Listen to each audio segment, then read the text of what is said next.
Olá pessoal, tudo bem? Nessa videoaula nós vamos falar sobre os temporizadores ou contadores do microcontrolador AVR, né? No caso aí o timer ou o counter.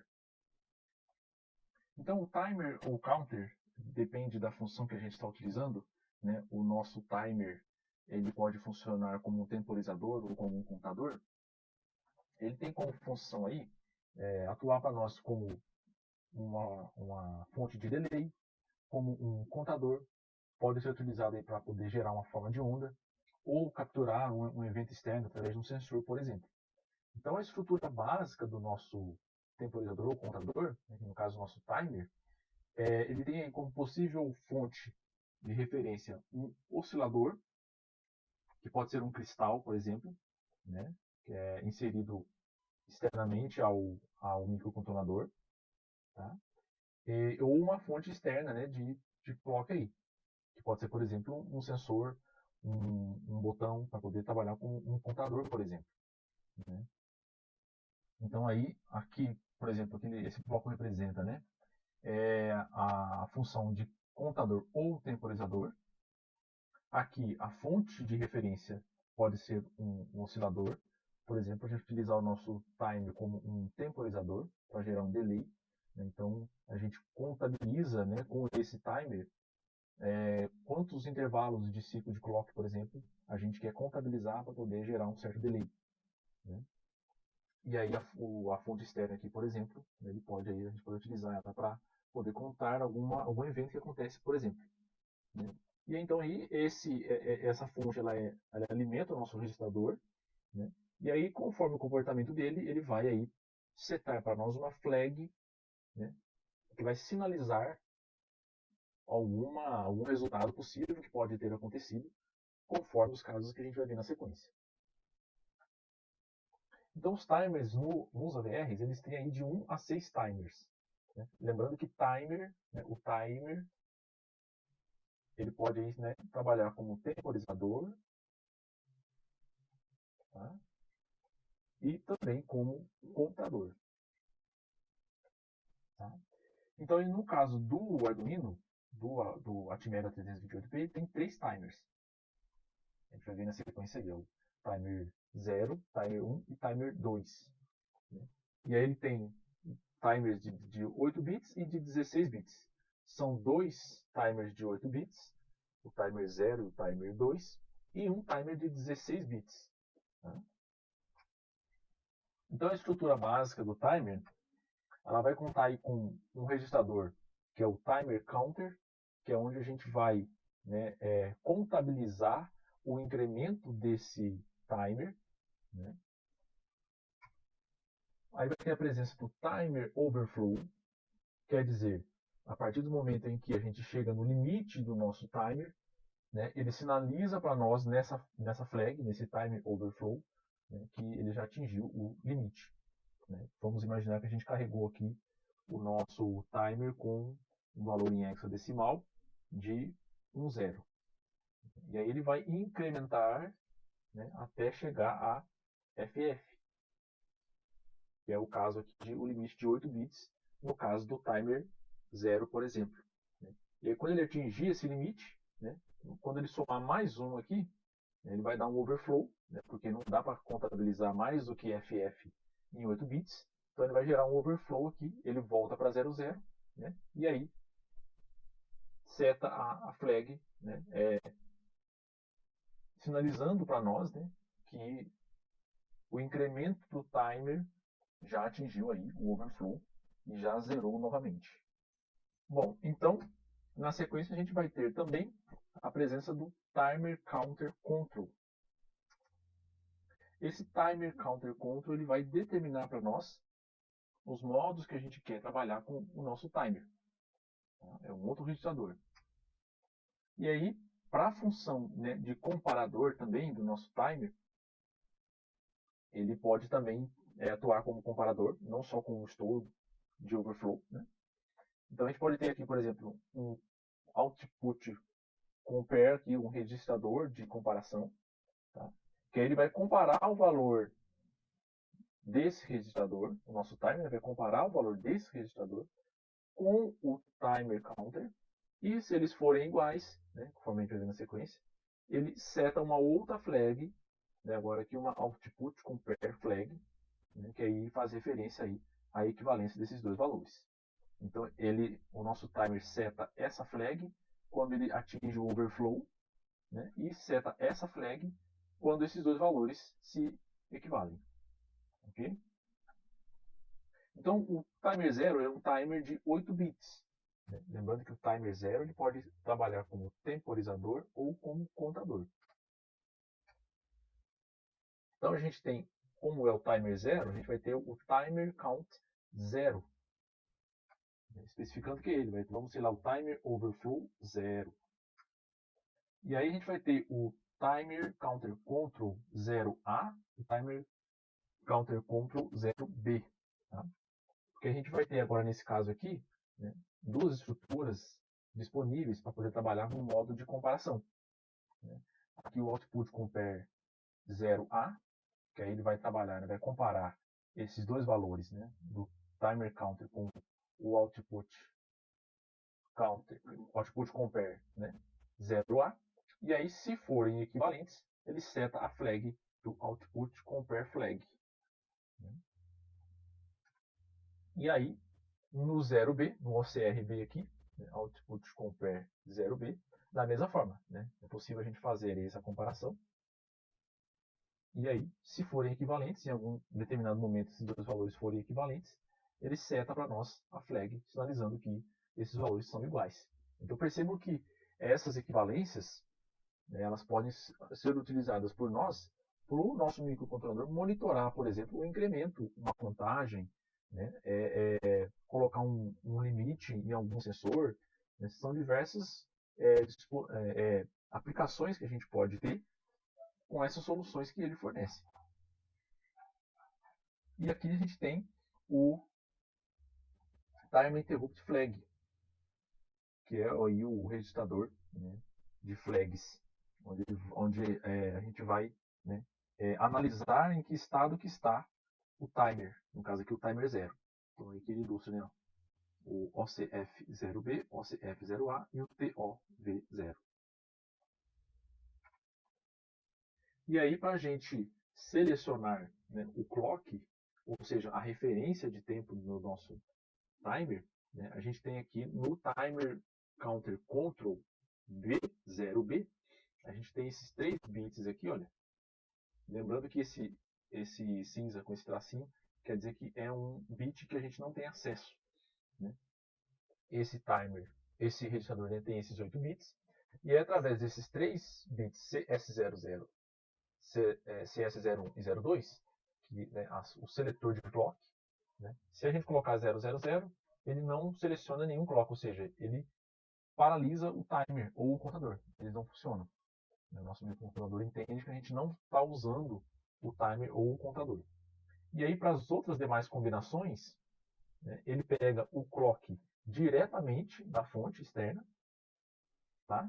Ou ele divide aqui 010 por 8, né, ele coloca aqui um prescaling aqui no clock, para poder atrasar, né, a velocidade com que o nosso microcontrolador incrementa, por exemplo, o nosso timer counter. Ele pode dividir também por 64, por 256 e tá até por 1024 aqui no caso. Para as duas combinações finais aqui, né, aí o nosso microcontrolador vai ter como referência de clock uma fonte externa, tá? Uma fonte externa aí, né, no pino T0.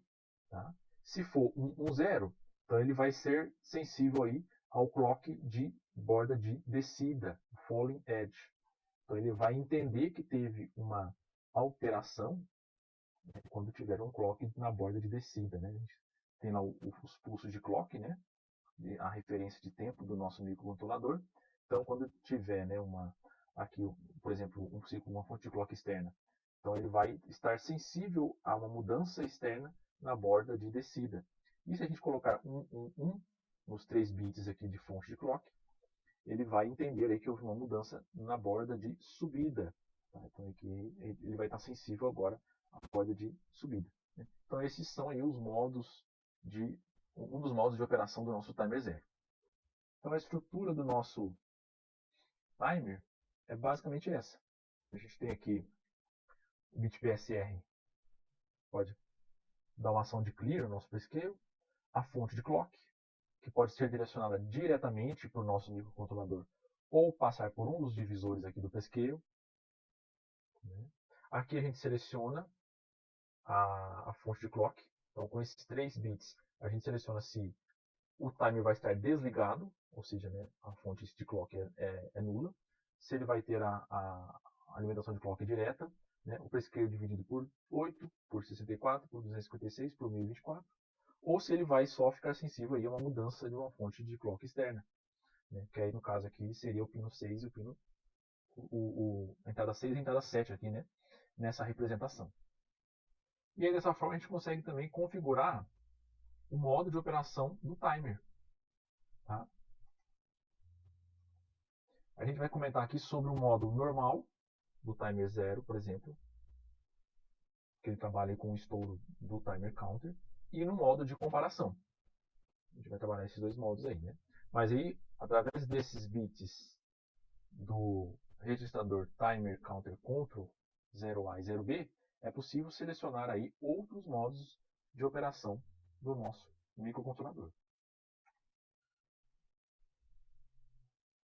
Então, no modo normal, né, o normal mode, como vocês vão encontrar no datasheet, né, como é que funciona? Né? O nosso timer counter, ele parte de 0, como ele é de 8 bits, né,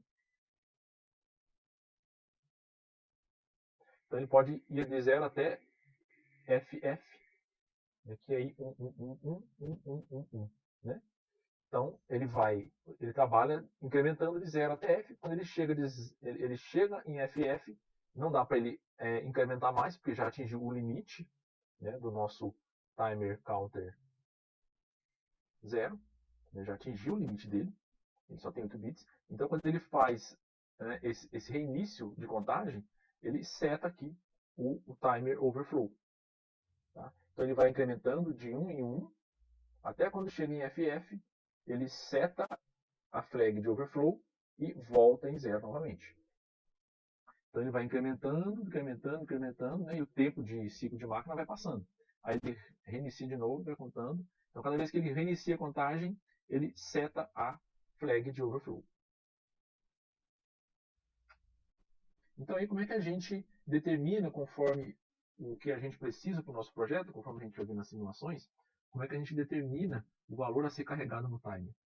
Né? Então a gente pode fazer, a gente calcula o período da fonte de clock que a gente está inserindo. Né? Como é que a gente calcula o período? É o inverso da frequência. Então se a gente tem anexo ao nosso microcontrolador um cristal oscilador aí de 16 MHz, né, vamos supor que a gente colocou lá no nosso microcontrolador, né, um cristalzinho oscilador aí, né, que vai gerar para nós aí 16 MHz. Então aí, para a gente calcular o período da fonte de clock, que no caso está sendo esse cristal, a gente faz aí 1 sobre 16 MB. Né? Depois a gente divide o tempo de delay desejado pelo período de clock. Né? Então vamos supor que a gente quer aí meio segundo de delay, por exemplo, para poder executar uma ação no nosso código, conforme a gente vai ver no exemplo. Né?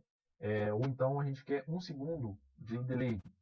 Então a gente pega um segundo, por exemplo, e divide aí pelo período da nossa fonte de clock. Depois a gente calcula 256 menos n, que vai ser o resultado dessa divisão aqui, que aí vai ser o valor, onde n, né, é o valor decimal gerado aqui no passo 2 dessa divisão. E aí a gente configura o timer counter 0 com 256 menos n. Por que 256? Porque o estouro do timer counter ele vai de 0 até FF.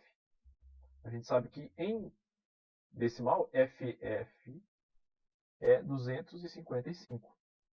Só que o estouro acontece quando ele tenta ir de 255 para 256. Só que como não cabe 256 em 8 bits, então ele zera. Né? Então a gente tem que contar que ele faz 256 incrementos, né? 256 passos até chegar no overflow. Ele vai de 0 a 255, ele vai de 0 a 255, aí mais um, ele tenta ir para 256, não cabe 256, então ele zera de novo o nosso timer counter. Tá? Então a gente considera 256 menos n, onde n aqui é o valor que a gente gerou aqui da divisão do passo 2. Então se o valor de n foi, por exemplo, 50, então a gente vai configurar o nosso timer counter com 206, ok? Conforme a gente vai fazer na simulação. Então, no modo de comparação, como vocês vão ver aí no datasheet também, o Clear Timer on Compare Match, então aqui ele vai incrementar o nosso timer counter 0 até um valor pré-estabelecido no Output Compare. Tá? Não mais até FF. Então perceba, a gente alterou o limite. Aqui, no outro modo, no modo normal, né, ele incrementa até chegar no limite. Aqui a gente colocou um outro limite conforme a nossa preferência. Então, vamos supor que a gente quer que ele contabilize um número diferente de eventos, de ciclos de máquina, para a gente executar alguma ação no nosso código. Então, a gente determina um novo limite para ele incrementar o timer counter. Tá? Então, aí, ele vai fazer, né? Ele vai incrementar até chegar no limite estabelecido pelo projetista, né? E aí ele vai e reinicia de novo. E aí, no caso agora, quando ele faz esse reinício, ele não seta mais, né, o timer overflow. Ele não mexe nesse bit, né? Ele vai setar agora o output compare flag. Então o timer overflow continua em 0 e ele seta em 1 o output compare. Né? Então ele faz o que? Parte de 0, o timer counter, né? Parte de 0 vai incrementando até um valor pré-estabelecido. Chegou nesse valor, mais um ele pega, né, sinaliza aqui na flag que já ultrapassou o valor e ele volta novamente a contar a partir de 0. Então a gente tem aqui nos nossos registradores, no timer counter control 0 mais 0b, né, um modo aí onde a gente coloca, né, 0, 1, 0 nos bits WGN000102. Aqui a gente coloca 0, 1, 0 e aí o nosso microcontrolador, né, entende que a gente vai utilizá-lo aí, né, vai utilizar esse timer, no caso aqui, né, por exemplo, o timer 0, como um modo de comparação. Então aí, comparando o timer 0 com o timer 2, né, o timer 1 a gente vai falar para frente, então os dois são, né, bem parecidos, né, tem a estrutura basicamente a mesma. A gente tem só a mudança aqui, né, do TCCR0A para R2A, por exemplo, aqui, né, para 2B. Né? Mas a estrutura deles, a ação de trabalhar como comparador também, né, é bem semelhante. Né? Então, todos eles são também de 8 bits. Né? Aqui também os registradores de interrupção, né? Timer Interrupt Flag. Né? E aí o que eles mudam do outro, né, de forma sutil é que no Timer 2 a gente tem mais opções de dividir, de dar um prescale na fonte de clock. A gente consegue dividir a fonte de clock, né, ainda por 32 e por 128. Tem mais duas opções aí para dividir, né, para dar esse prescale aí na fonte de clock. Enquanto que em as duas últimas opções aqui de configuração do timer 0, né, a gente tem a opção de utilizar uma fonte externa de clock. Tá? É sensível à borda de descida e à borda de subida. Basicamente são essas duas diferenças aí que a gente vai encontrar entre esses dois timers. E o timer 1, ele é um timer de 16 bits. Então por isso que ele vai ter um timer counter, um high, que é os 8 bits mais significativos, e um low, que são os 8 bits menos significativos, dando um total de 16 bits. Então a gente vai ter da mesma forma um timer overflow, quando ocorrer o estouro, né? Aqui agora, né, no caso, o estouro vai ser FF, FF. Né? Esse FF aqui, né, da parte high e esse FF da parte low, né, dos 8 bits low. Então, da mesma forma, a gente vai ter aqui o timer counter control R1A e R1B. Aí também na parte de comparação, né, o output compare R1A, da mesma forma, high e low, os 8 bits mais significativos e os menos significativos. né? Da mesma forma que também no modo de comparação, o output compare flag, quando, né, forem iguais aí os dois registradores. Né? E aí, da mesma forma, né, para o output compare B high e B low, tem a mesma estrutura. Né? E aí, no caso aqui, a flag é referente aí a parcela B, né? Tem aqui a A e a B. Percebam que a estrutura é bem parecida com a do timer 0 e do timer 2, só que aqui no caso a gente tem aí, né, um endereçamento com 16 bits, né, um espaço de 16 bits para poder fazer, né, armazenar esses valores aí temporariamente nesses bits aí. Tem ainda também, né, o timer counter control R1C, e aí para isso a gente tem também aqui o timer interrupt flag com os bits, né, de forma semelhante ao timer 0 e o timer 2. Então aí para a gente selecionar a fonte de clock, ocorre da mesma forma que o timer 0 e o timer 2, né, com os bits, né, clock selector. A gente seleciona aí, né, a fonte de clock com o prescale, né, ou sem o prescale, né, ou também como uma fonte externa de clock. Ok? E aí a estrutura, como a gente viu, é bem parecida. Né? A única coisa, a mudança que vai ter é que a gente vai ter agora aqui o T1 como sendo o bit que vai representar, né, o sinal externo, né, de clock, né? Sensível à borda de descida ou sensível à borda de subida, né? Nos bits 6 e 7 aqui. E aí, por ser um registrador de 16 bits, a gente vai ter aqui um bit a mais para poder determinar o modo de operação. Então, além dos que a gente está discutindo aqui, né, que é o modo normal e os modos de comparação, existem outros diversos modos de operação, né, para esse timer 1. Ok? E aí no modo de contador, né, que até agora a gente estava falando sobre o modo de temporizador, né, no modo contador, né, como a gente falou, basicamente é que a gente vai configurar a fonte de clock, né, para uma fonte externa, que aqui no caso, por exemplo, né, pode ser o bit D0. Né, quando a gente configurar o modo do nosso timer para contador, então ele vai entender que esse pino PD4 aqui, por exemplo, né, ou pino 6, vai ter a função D0 aqui, né, equivalente aí a um clock externo, né, que aí ele vai ficar sensível conforme a configuração que a gente fez, né, para a borda de subida ou para a borda de descida. Ok? Bom, nossa aula fica por aqui. Obrigado e até mais.